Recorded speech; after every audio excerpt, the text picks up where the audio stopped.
नमस्कार दोस्तों, स्वागत है आपका गवर्नमेंट हेल्पलाइन यूट्यूब चैनल पर।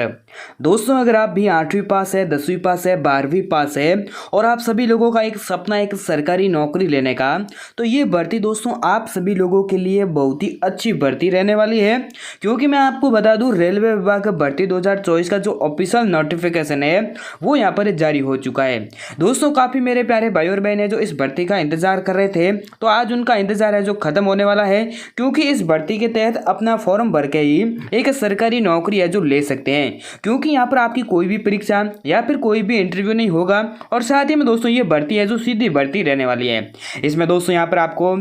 पोस्टों की मैं बात करूँ तो पोस्ट है जो यहाँ पर 95,000 पोस्ट देखने को मिलेगी। इसमें से मैं आपको बता दूं कौन से राज्य की कितनी पोस्ट रहेगी वो भी मैं आपको अच्छी तरीके से समझाऊंगा, जिससे कि आप है जो अपने ही राज्य में यहाँ पर सरकारी नौकरी है जो ले सकें। साथ ही साथ दोस्तों मैं आपको बता दूं ये जॉब है जो दोस्तों यहाँ पर ऑल इंडिया में अगर आप कहीं पर भी रहते हैं तो इस भर्ती से यहाँ पर आप अपना आवेदन करके यहाँ पर फॉर्म है जो भर सकते हैं और अपने ही राज्य में यहाँ पर नौकरी भी कर सकते हैं। तो इसके लिए यहाँ पर आपको फॉर्म कैसे भरना है, फॉर्म के कितने चरण रहने वाले है, उसकी भी मैं आपको पूरी जानकारी है जो स्टेप बाय स्टेप करके बताऊंगा। लेकिन उससे पहले मैं आपको बता दूं कि इसमें यहाँ पर आपको सैलरी है जो 52,000 रुपये सैलरी मिलेगी, जो कि दोस्तों यहाँ पर आपके लिए बहुत ही अच्छी सैलरी है। इसमें दोस्तों यहाँ पर आपको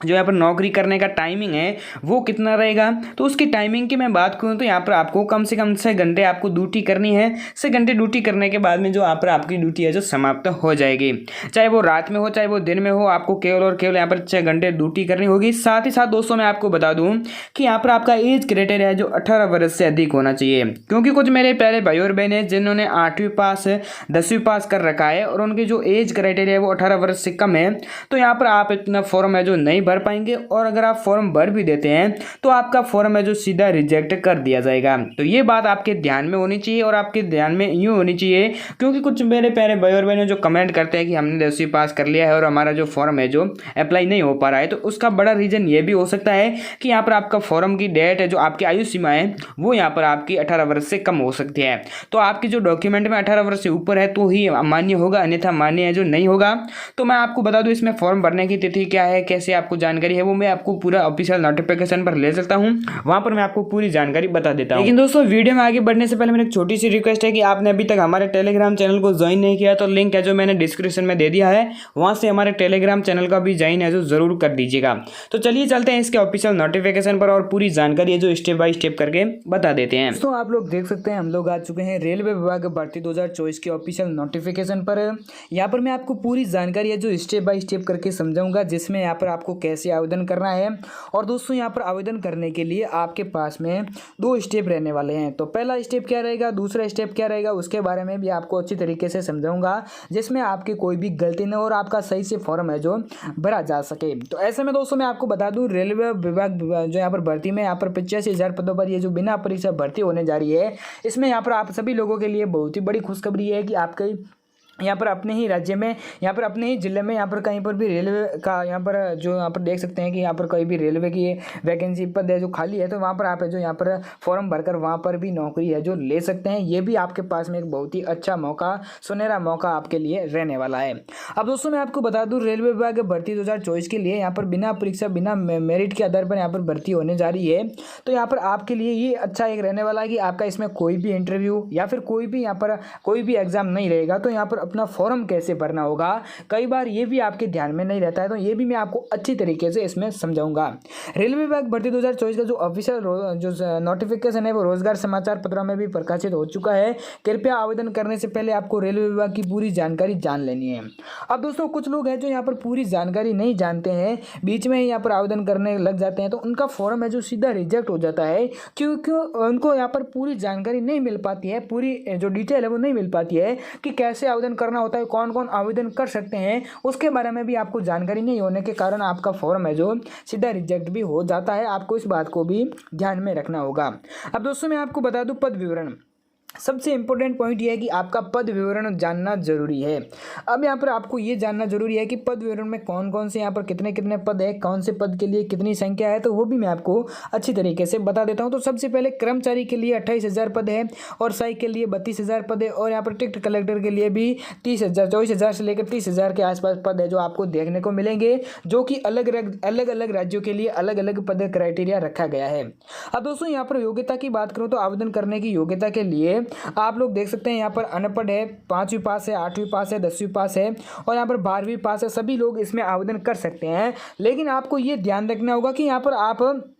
किस समय कौन से पद के लिए आवेदन करते हैं और आपके पास में योग्यता क्या है वो जरूरी जानना है, क्योंकि यहाँ पर कर्मचारी के लिए अनपढ़ भी आवेदन कर सकता है, सहायक के लिए 10वीं पास 8वीं पास भी आवेदन कर सकता है और टिकट कलेक्टर के लिए 12वीं पास भी आवेदन कर सकता है।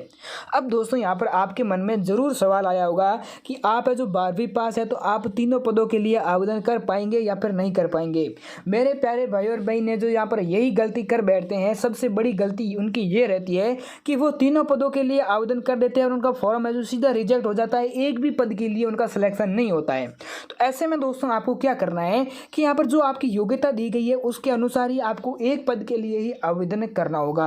अब दोस्तों मैं आपको बता दूं, जैसे कि आप 12वीं पास है तो यहाँ पर आपने सोचा होगा कि हम 12वीं पास है तो उसमें 8वीं पास 10वीं पास के लिए भी आवेदन कर देते हैं और अनपढ़ के लिए भी आवेदन कर देते हैं, तो आप तीनों पद के लिए आवेदन कर देते हैं। अगर आप 8वीं पास है 10वीं पास है तो आप दोनों पद के लिए आवेदन कर देते हैं। अगर आप भी ये सोच रहे हैं तो आप बिल्कुल गलत सोच रहे हैं, क्योंकि यहाँ पर आपका सीधा फॉर्म यही रिजेक्ट हो जाता है, आपको आगे बढ़ने के लिए इजाज़त भी नहीं मिल पाती है। तो ऐसे में दोस्तों यहाँ पर सेम कैटेगरी जो सेम बंदा है वो यहाँ पर तीनों कैटेगरी के लिए आवेदन नहीं कर सकता है। इस बात को मैं आपको एक बार फिर से दोहरा रहा हूँ, कई गलती आप भी ना कर दें और आपका फॉर्म है जो रिजेक्ट ना हो, फिर आपको पछताना ना पड़े, इसलिए मैं आपको 2-3 बार बता दिया है और यहाँ पर आपको ध्यान भी रखना होगा। अब दोस्तों ये आवेदन पत्र कैसे भरना है उसके बारे में भी आपको पूरी जानकारी देंगे, लेकिन इसके लिए आपके पास में कुछ दस्तावेज है वो भी आपके पास में होने जरूरी है। जैसे कि दोस्तों आपका आधार कार्ड है, बैंक खाते की पासबुक है, खाते की जो यहाँ पर पासबुक के साथ साथ में आपके 2 पासपोर्ट साइज फोटो और कुछ डॉक्यूमेंट है वो आपको मैं और बता देता हूं। जैसे कि दोस्तों आपके हस्ताक्षर का फोटो, साथ ही साथ दोस्तों यहाँ पर आपके जो आधार कार्ड है उसके साथ साथ में पैन कार्ड वगैरह भी आपके पास में होने चाहिए। जो भी यानी कि कुल मिलाकर छोटी मोटी जानकारी डॉक्यूमेंट की होती है वो सारी इन्फॉर्मेशन आपके पास में होनी चाहिए, जिससे कि आपको आगे जाकर कोई प्रॉब्लम ना आए। तो यहाँ पर आपने सोच दिया कि हमने जो थोड़ी बहुत एक डॉक्यूमेंट मिस है तो क्या हुआ, तो कहीं आपको आगे जाकर प्रॉब्लम ना आए, ये इसलिए आपको ये ध्यान रखना होगा कि यहाँ पर डॉक्यूमेंट आपके पूरे सबमिट होने चाहिए। उसके बाद में यहाँ पर वेतन की भी बता देते हैं कि आपका वेतन कितना रहने वाला है। अब यहाँ पर वेतन की बात करूँ तो वेतन में कर्मचारी के लिए 20,000 रुपये रहेंगे, सहायक के लिए 25,000 रुपये रहेंगे और टिकट कलेक्टर के लिए 32,000 रुपये रहेंगे, जो कि आपके लिए काफ़ी अच्छी सैलरी है और यहाँ पर आपके लिए भी काफ़ी लाभदायक ये भर्ती है जो रहने वाली है। आपका कोई भी इंटरव्यू या फिर कोई भी एग्जाम नहीं होगा, तो इस बात के लिए आपको ये आवेदन है जो कर देना चाहिए और यहाँ पर आपका फॉर्म है जो सीधा यहाँ पर सिलेक्शन कर दिया जाएगा। अब दोस्तों आती है पद की चयन प्रक्रिया। अब यहाँ पर मैंने तो बता दिया कि आपका कोई भी एग्जाम कोई भी इंटरव्यू नहीं होगा, लेकिन अब आपके मन में ये जरूर सवाल आया होगा कि मैंने जब बताया था कि आपका कोई भी एग्जाम नहीं होगा तो आपने सोचा तो फिर यहाँ पर आपका सिलेक्शन कैसे किया जाएगा। ये हर कोई मन में सवाल आता है, हर किसी के मन में सवाल आता है, तो मैं उसका सॉल्यूशन बता देता हूँ कि यहाँ पर आपका पद की प्रक्रिया का चयन है वो इस तरीके से होगा कि बिना परिचय कर्मचारी के लिए आपका सीधा सिलेक्शन कर दिया जाएगा और यहाँ पर सहायक के लिए 8वीं के प्रतिशत के आधार पर, 10वीं के प्रतिशत के आधार पर, साथ ही में यहाँ पर कलेक्टर के लिए 12वीं के प्रतिशत के आधार पर यहाँ पर आपका सिलेक्शन किया जाएगा। जो 12वीं की आपकी अंक तालिका है, 10वीं की अंक तालिका है, 8वीं की अंक तालिका है, उसमें जो आपके परसेंटेज है उसके अनुसार आपका सिलेक्शन किया जाएगा। तो यहाँ पर आपको ये ध्यान रखना होगा कि जो ज़्यादा परसेंटेज है वो यहाँ पर उनको पहले सेलेक्ट किया जाएगा, जो कम परसेंटेज है उनके यहाँ पर थोड़ा धीरे धीरे नंबर आएगा। तो यहाँ पर आपका नंबर भी आ जाता है, लेकिन थोड़ा क्या है कि जो परसेंटेज ज़्यादा होने के कारण उनका सिलेक्शन है जो पहले कर लिया जाता है। तो इस बात को भी आपको ध्यान में रखना है और यहाँ पर आपको फिर सोचना नहीं है कि मेरा क्यों सिलेक्शन नहीं हुआ, मेरा फॉर्म भी रिजेक्ट नहीं हुआ, तो यहाँ पर मेरा की आगे की प्रोसेस मेरे को अभी तक क्यों पता नहीं चली। तो ये भी आपके दिमाग में होना चाहिए कि जो आगे की परसेंटेज है आपके लिस्ट में नए नाम भी कई बार नहीं आता है, तो ये भी बड़ा कारण हो सकता है। अब दोस्तों यहाँ पर आपको आवेदन करने की तिथि है जो यहाँ पर आप भारतीय आधिकारिक पोस्टल यहाँ पर आप जा सकते हैं, नोटिफिकेशन जारी कर दिया जाएगा और यहाँ पर अगस्त है जो आपके फॉर्म है जो शुरू हो जाएंगे। अगस्त से पहले पहले आप है जो यहाँ पर अपना फॉर्म है जो अगस्त के अंदर अंदर भर दीजिएगा। अगर आपको कोई जानकारी पसंद आई है या फिर अगर आपको फिर मन में कोई डाउट है, कोई सवाल है, तो हमें कमेंट करके ज़रूर पूछ